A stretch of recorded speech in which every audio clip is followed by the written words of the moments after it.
si no sabían, hay que pedir ayuda y que te ayuden otros que saben más que tú. Para eso está hay protocolos, ¿no? Pero estoy más por la teoría de que no se quiso investigar o se quiso cerrar en falso más que otra cosa, ¿no? Igual que, por cierto, tan poderoso fue este caso de las niñas de Alcácer desde el punto de vista mediático que anuló 100% el caso de otra pobre chiquilla, de Gloria Martínez, que murió supuestamente en un psiquiátrico, ¿no? En la zona. Sí. Teníamos preparado, de hecho, preguntas acerca de Gloria Martínez, porque vamos a hablar de una figura muy interesante después, que era parte del clan La Moraleja, que llamó Juan Ignacio Blanco, y uno de ellos era Alfonso Calvé, que era el dueño, tenía acciones en este hospital donde desapareció Gloria Martínez. Pues sí, bueno, yo no sé si tendría acciones o no, pero bueno, si lo decís vosotros. No las tenía, Pero lo que sí es cierto es que estamos hablando de un personaje, ¿eh? De un personaje. ¿Eh? El tal doctorcito Calvé. Yo le digo doctorcito a gente que parece, pero no es. Mira, cuando tú eres un monstruo en lo tuyo, lo último que se te ocurre es plagiar. Pero cuando plagias tu tesis doctoral con una encuesta y con una documentación que tú mismo habías encargado hacer dentro de tu puesto de trabajo anterior y metes todos esos datos y tú no haces nada de tu tesis, entonces ya automáticamente te pongo como sospechoso. Y plagió la tesis doctoral. Porque me imagino que sabéis que además de psiquiatra, también había sido subdirector general de la policía. El fulano nadaba entre algunas de las más famosas cloacas del Estado que hemos tenido nunca en España. Nadaba con ellos. Nadaba con ellos, era el jefe de gabinete, fue en el 87, era jefe de gabinete de Colorado. Y Colorado era de armas tomar absolutamente. ¿Sabes? Absolutamente. Era el que mandaba en la policía en aquel momento, ¿no? Y este era su jefe de gabinete. Estamos hablando de gente como Corcuera, como Rafael Vera, como Egal en toda su extensión. Estamos hablando de las más profundas cloacas del Estado que ha habido. Incluso en ese momento que él era jefe de gabinete, pues destituyeron a otros comisarios y otras cosas para hacer un grupo más compacto, y a uno de los que dejaron, no me acuerdo ahora mismo el nombre, pero bueno, a uno de los que dejaron allí fue pues uno de los mayores torturadores que ha habido en España, ¿sabes? Y trabajaba con ellos directamente, ¿no? O sea que el tal Calvé, que creo que ha muerto, ¿no? Que murió hace tiempo ya, me parece.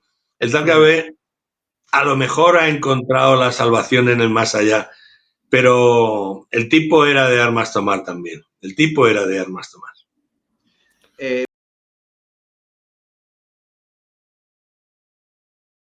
¿Tienes? No olvidemos que Mario Conde, descabalgar a Mario Conde fue una operación de Estado. No lo olvidemos. El CSID estaba detrás 100%. No es ni presuntamente, ni especulaciones, ni conspiraciones, ni nada, ¿no? Ahí tienes un ejemplo, ¿no? Entonces, imagínate qué cara se me queda cuando yo, estando en artículo 20 todavía, ahí es cuando llamó a mi puerta el caso, me llega Moisés Domínguez Saiz, que era el hermano del dueño, se llamaba Fernando Domínguez Saiz, el hermano, y el que estaba más al control de la empresa esta con el CSID y tal, y me dice que el tema de las niñas de Alcácer, que había una gente muy importante detrás. Se llamaba el Clan de la Moraleja.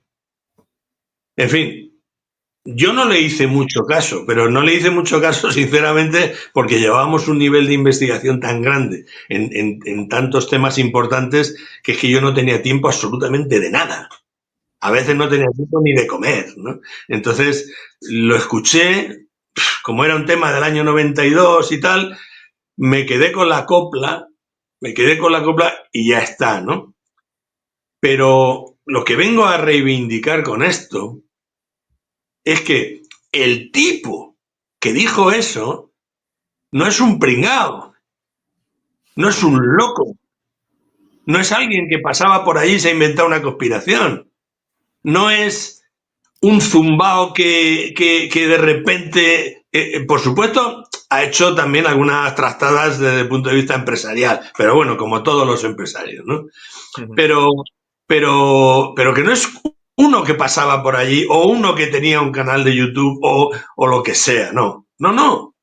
Es un tipo muy potente, es un tipo muy importante y con unas relaciones de altísimo nivel y que sabía lo que decía. Y además, él sabía eso porque se lo había contado también a alguien mucho más importante que él en la policía. Entonces, por hacer un resumen, estamos hablando de que esta empresa que se encarga de las calderas, que se encargan del mantenimiento de gas o electricidad de la casa, había una pequeña empresa que se dedicaba a poner micrófonos y escuchar a personajes clave. Para que trabajaban. Sí, bueno, no es que se dedicasen españoles, ¿no? Exacto. No es que se dedicasen a eso, pero sí que si los servicios secretos les encargaban algo, lo tenían que hacer. Claro, como una empresa amiga, vale. Y de ahí el hermano del que era el dueño de esta empresa dice, el clan de la Moraleja es cierto. Exacto. Pero Ángel Sopeña tiene algo que ver con todo esto, Javier. No, lo de Ángel Sopeña es otra historia. Lo que tiene que ver con esto es Alberto Elías. Alberto Elías era el que le confirmó a Moisés Domínguez lo del clan de la Moraleja. Alberto Elías no es cualquier pringao, ¿eh? Alberto Elías no es cualquier pringao. El comisario Alberto Elías era el jefe de la Brigada de Información. Después lo hicieron el jefe de la Brigada de Estupas. Y después, un año después de la muerte de las niñas, se fue a Aruba, a las Antillas holandesas, a una reunión de la Interpol y curiosamente murió allí, de un infarto. ¿Sabes? Por haber sacado este tema. Quiero decir, no que no fuera un infarto, a lo mejor sí lo fue, pero que murió en extrañas circunstancias todavía sin aclarar y fue precisamente a partir de que se supo que él decía lo del clan de la Moraleja. Es decir, no estamos hablando de otro youtuber, estamos hablando del comisario jefe que había sido de la Brigada Central de Información. Cuidado con este tipo. Y estamos hablando del que después era jefe de la Brigada de Estupefacientes, un tipo con un nivel de información salvaje y brutal.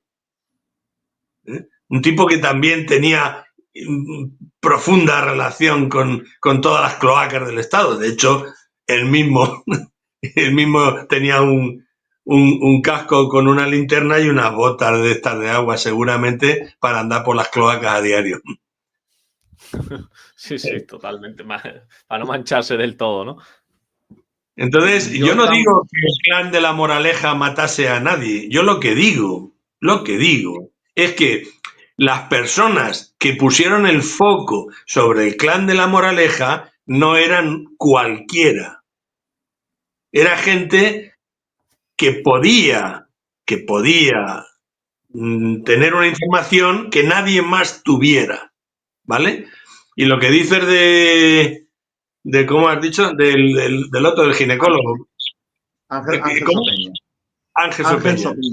Sí, Ángel Sopeña, lo que pasa es que hicieron ahí como que como que todo este rollo había salido Ángel Sopeña porque era una venganza por los cuernos que Bermúdez de Castro le estaba poniendo, supuestamente, con su mujer, ¿no? Pero... también por un negocio en el que estaba involucrado tanto con Solana como Calvé como con Bermúdez de Castro, que por lo visto le hicieron un poco la cama y no le dieron la parte que él consideraba que le correspondía. No estoy de acuerdo a El Confidencial y otros medios de comunicación. Sí. Pero de ahí a que un tipo del nivel de Alberto Elías se preste a decir que existe una cosa que se llama el clan de la Moraleja y que pueden estar detrás del asesinato de la niña de Alcácer, hay un mundo. Es decir, una cosa es que te hayan timado en la venta de algo, incluso que te hayan puesto los cuernos, que no sé si será verdad o mentira, y otra cosa muy diferente es que digan que formáis parte de una élite que se dedica a secuestrar niñas o niños o lo que sea, y que porque no olvidemos también que algún día hablaremos del caso Bar España, ¿no? Que se ha denostado tanto, pero también tiene lo suyo, ¿no? Entonces, siempre aparecen élites o gente poderosa detrás de todo esto, ¿no? Y dice, bueno, ¿será verdad o será mentira? ¿Me lo creo o no me lo creo? Pero claro, cuando la información te aparece de alguien que no sabes cuál es el punto de su credibilidad, eso es una cosa, pero sin embargo, yo, por ejemplo, hoy, nadie me tiene que creer a mí, porque yo no estoy dando dogma, yo lo que estoy dando son datos. Cuando dar datos, que además son reales, son verídicos, incluso están publicados, pues entonces no hay que creerme, es lo que hay. Y lo que hay es que Alberto Elías era un comisario importantísimo, formaba parte de ese submundo que hay dentro de la policía y dentro del Ministerio del Interior, y fue él el que sacó el asunto. Moisés Domínguez no era otro que pasaba por allí, era alguien que pertenecía a una élite también muy importante y que tenían contacto directo con los servicios secretos. No olvidemos otra cosa, que esto es otra película muy importante, y es que los servicios secretos, cuando murieron las niñas, el que mandaba era Manglano. Ojo al dato. El general Manglano, ni más ni menos. Ni más ni menos que el general Manglano, que esa es otra película. Entonces, se daban todas las circunstancias para que si había que tapar algo o si había que sortear cualquier obstáculo, se pudiera sortear, porque estaban todos los malos conocidos. Todos los malos conocidos estaban ahí. Luis Solana, pues hombre, Luis Solana no es que sea malo, aunque teniendo en cuenta lo que cobraban las tarifas de Telefónica y él era el presidente, pues no es que fuera malo, que era peor. Pero Luis Solana, pues mira, hombre, con esto no quiero decir nada, que nadie vaya a pensar mal, por Dios, ¿no? Su mujer, que era la directora de la pasarela Cibeles, 30 años directora de la pasarela Cibeles. En fin, si yo tuviera que hacerle un regalo a un pederasta, lo pondría a trabajar en un colegio infantil. O en la pasarela Cibeles. No había modelos allí, incluso algunos que, por mucho que quisieran demostrar que no era así, había algunas anorésicas y gente fácilmente manipulable y de todo en la pasarela Cibeles. Su mujer no se llamaba así, pero ella, el alias, el mote que se puso era Cuca Solana. Solana por el marido y Cuca porque era la heredera de las conservas de sardinas Cuca, muy famosas en los supermercados, ¿no? Pues por eso Cuca Solana, ¿no? Este Luis Solana también, pues mira, tú puedes valorar a las personas cuando con algunos datos muy específicos, pero uno de ellos es cuando esas personas se atreven con cosas que para otros son sagradas, ¿no?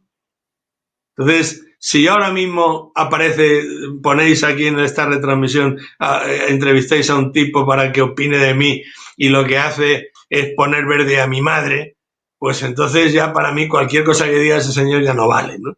Pues imagínate que este individuo, que ya va a cumplir 90 años pronto, este individuo puso a parir al Cristo de la Buena Muerte de Málaga, a la procesión que se hace con los legionarios, lo puso a parir en su blog.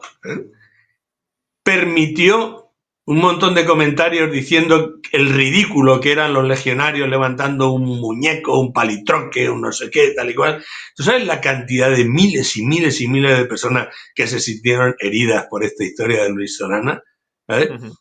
Pero entonces puedes, con estos pequeños datos y otros muchísimos que podríamos sacar de él, podríamos valorar de quién estamos hablando y hasta qué punto esa persona que es capaz de herir los sentimientos de otros miles puede llegar a hacer un acto criminal en un momento determinado. Que no digo que lo haya hecho, solo que podría hacerlo.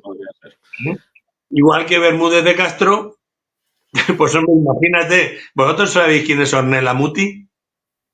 Ornella Muti era una actriz, mejor que no lo sepáis, porque yo desde que la conocí no he podido dormir, ¿no? Ornella Muti era una actriz bellísima. Bueno, no sé si estará viva o muerta, pero bellísima.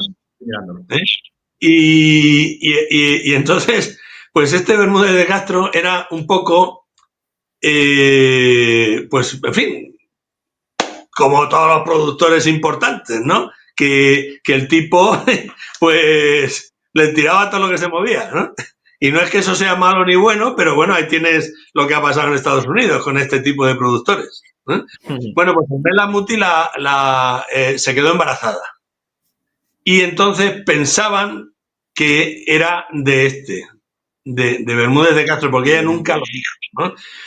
Hasta el punto, porque Bermúdez de Castro estaba casado y enrollado con Ornella Muti, hasta el punto de que el tipo se ocupó de esa niña que nació de ese embarazo durante muchos años, porque creía que era su padre. Pero luego la niña se hizo una prueba de paternidad, la niña ya supongo que a lo mejor cuando fue a mayor de edad o lo que sea, se hizo una prueba de paternidad y resulta que no era su padre. No era él. Pero estuvo muchos años pagando porque pensaba que lo era, ¿no? Pensaba que era el padre. Y pues claro, la historia de este productor es tan larga en lo vertical, que podría ser su currículum profesional, como en lo horizontal, ¿eh? Y luego no olvidemos también que es casualidad. Bueno, sí, puede ser casualidad, pero la película Tesis de Almenábar, me parece que era sobre películas snuff, ¿eh? Se hizo algunas escenas rodadas en un chalet de Bermúdez. Correcto, es correcto. ¡Qué casualidad! ¡Qué casualidad! Entonces, todo va adornando la tesis, la tesis, nunca mejor dicho lo de la película.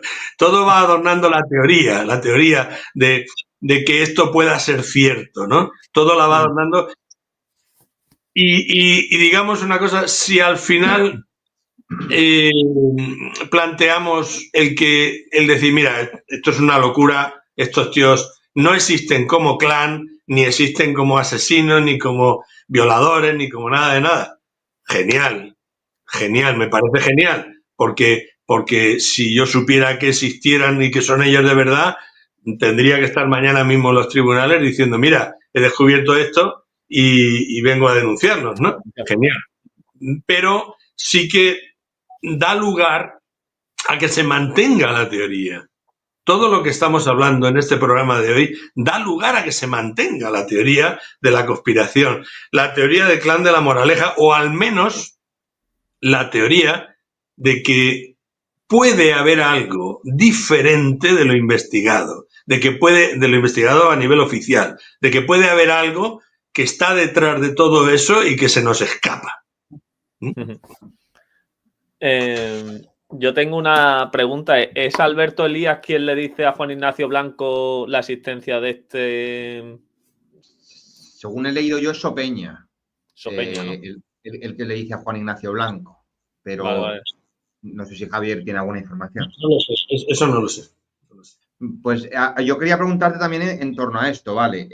Aceptamos que el clan de la Moraleja existe, pero no necesariamente tienen que ser un grupo que se dedique al secuestro ni a la violencia extrema que se dio con las crías. Pero sin embargo, Javier, salió Juan Ignacio Blanco y Fernando García a acusarles de esto en un programa de máxima audiencia. Esta noche cruzamos el Mississippi con Pepe Navarro. Se hace una acusación muy grave en directo que de alguna manera no tuvo que haber sido contrastado algo, ¿no? David, no sé si quieres añadir algo. Sí, no, yo antes de eso, que he visto que Lala no pregunta, ¿pero ese clan a qué se dedicaba oficialmente? Si te parece, Javier, podemos decir los nombres y rápido a qué se dedicaban, ¿no? Por ejemplo, Alfonso Calvé era un psiquiatra que se dedicaba a tal, de la oficialidad, digamos. ¿Quién formaba este clan de la Moraleja y a qué se dedicaba rápido? Bueno, lo del clan de la Moraleja era un mote. No es que se llamasen el clan de la Moraleja. No, claro, pero lo que se le estamos conoce. llamando así. Era un mote que se les puso, ¿no? Ellos eran gente que se conocían entre ellos y podían hacer los negocios que quisieran, ¿no? Entonces, parece ser que han tenido inversiones inmobiliarias y cosas así, pero realmente la historia es que se conocían entre ellos. El psiquiatra, sus propios compañeros de profesión pusieron una queja y hubo un montón de firmas porque de repente, después de tantos años en la policía, como su director general técnico, ¿no?, de la policía, y luego incluso, o sea, después de estar alejado de todo el mundo de la psiquiatría y de plagiar la tesis doctoral, resulta que luego lo meten de director de no sé qué en el Ramón y Cajal, me parece, en fin, un cargo puesto a dedo después de un montón de años sin tocar el tema y de haber plagiado una tesis, ¿no? Entonces, este es uno, Alfonso Calvé. El siguiente, Luis Solana. Y luego lo meten y luego lo ponen unos días después de la muerte de la niña de Alcácer, lo ponen de gobernador civil de Alicante. ¿Vale? El otro, Luis Solana, era presidente de Telefónica, entre otras cosas. Y su mujer era la que hacía la pasarela Cibeles durante 30 años, ¿no? Exacto. Y el otro era productor de películas. Bermúdez Castro era productor de películas. Sí. Pues nada, para contestar la pregunta de esta oyente y que quede un poco claro dentro de esta teoría no oficial, ¿sabes? O de esta conspirativa. Lo del clan de la Moraleja es un mote simplemente, sí, ¿sabes? Y es como si a nosotros, que también somos tres, nos ponen un mote a este grupo que formamos aquí los tres, ¿no? Cada uno se dedica a lo suyo, pero nos juntamos de vez en cuando para hablar de estas cosas. Sí, sí. Bueno, entonces, volviendo a la pregunta, que en un programa de máxima audiencia se les acusa al clan de la Moraleja, a Solana Bermúdez y a Calvé de haber estado rodando películas snuff y de tener una conexión con Alcácer. Esto en un programa de máxima audiencia, lo cual, sale a la luz este tipo de información. ¿Tú piensas que contrastaron esta información Juan Ignacio Blanco y el padre de una de las crías, Fernando? ¿Piensas que se dejaron llevar? ¿Piensas que Sopeña intentaba vengarse y por ello puso esta información en manos de Juan Ignacio Blanco, que sabía que visitaba a Pepe Navarro cada noche? No sé qué opinas tú. No, yo pienso que el padre, hay que ponerse en la figura del padre. Hay que ponerse en la figura del padre que día sí, día no, descubría cosas nuevas de lo que le habían hecho a su hija y a las otras dos amigas, ¿no? Yo, desde luego, si hubiera sido el padre, no sé cómo habría actuado. Posiblemente no estaría de plató en plató. Había matado a todo el que se pusiera por delante que tuviera sospechas de que lo hubiera hecho, ¿no? Porque matar a tu hija y aún encima de esa manera tan salvaje, porque lo que sí está claro es que la mataron salvajemente. Sí. Eso no hay dudas. Y Lo que sí está sufrió claro mucho. es que no es, mira, te violo, te estrangulo y te dejo. Lo típico, ¿no? No, sino que hubo mucho más. Hubo un ensañamiento salvaje, hubo llevárselas a no sé dónde y luego traerlas a otro sitio y dejarlas ahí enterradas y tal. O sea, hubo muchas cosas que se salen de lo normal. Hay que ser muy psicópata para hacer eso o que te guste el rollo, porque, en fin, hay gente que le va a ese rollo, ¿no? Hay gente que le va a ese rollo. Yo, cuando empecé con que en un momento determinado a mí me llamaban el señor de los vídeos porque a partir del vídeo Pedro J me hice famoso por eso, a mí me venían gente con historias, con vídeos y tal, igual, que no os podéis ni imaginar, ¿sabes? Bien, entonces yo creo que el padre estaba tan quemado como padre, que necesitaba cualquier cosa, aferrarse a cualquier cosa. Y cuando le llegó eso, esa información que realmente es muy difícil de verificar, incluso si fuera cierta, es muy difícil de verificar, porque tengamos en cuenta una cosa, al padre y al programa y a Juan Ignacio, estos del clan de la Moraleja los denunciaron por injurias y calumnias, y ganaron. Pero, claro, no hubo ningún otro tipo de investigación para saber si era verdad o no, sino simplemente, oye, tú lo has dicho, demuéstralo, y si no lo demuestras, pues has perdido juicio, ¿no?